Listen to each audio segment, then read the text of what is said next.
પ્રથમ જ્યોતિર્લિંગ સોમનાથ મહાદેવ મંદિરના સ્થાપના તિથિ નિમિત્તે વૈશાખ સુદ પાંચમના દિવસે ગઈકાલે તીર્થ પુરોહિત શ્રી સોમપુરા બ્રાહ્મણ સમાજ દ્વારા સતત ત્રીજા વર્ષે ભવ્ય પાલખી યાત્રાનું આયોજન કરવામાં આવ્યું હતું।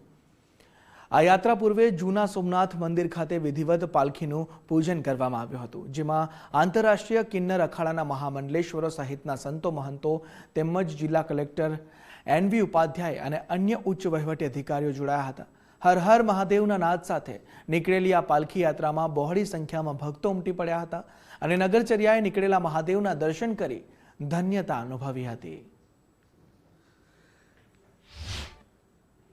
ભગવાન સોમનાથનો 76મો વર્ધાપન દિવસ છે અને શ્રી તીર્થ પુરોહિત શ્રી સોમપુરા બ્રાહ્મણ સમાજ પ્રતિ વર્ષની જેમ આ વર્ષે પણ પાલખી યાત્રાનું આયોજન કર્યું છે અને આની અંદર આંતરરાષ્ટ્રીય કિન્નર અખાડાના મહામંડલેશ્વર શ્રી પધાર્યા છે, વેરાવળના શ્રેષ્ઠીજનો પધાર્યા છે, કિશોરભાઈ કુવાડા, જિલ્લા કલેક્ટર સાહેબ શ્રી ઉપાધ્યાય સાહેબ, ટીટુભાઈ પટેલ एवं घना बड़ा श्रेष्ठियों पधार्या છે। भगवान सोमनाथ दादा ना आशीर्वाद लेवा।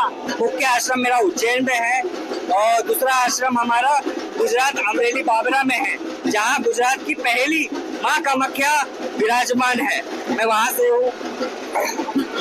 आज मैं सोमनाथ नगरी में बाबा सोमनाथ के पालकी यात्रा में आई हूँ और ये मेरा सौभाग्य है कि यात्रा में मुझे उपस्थित होने का मौका मिला।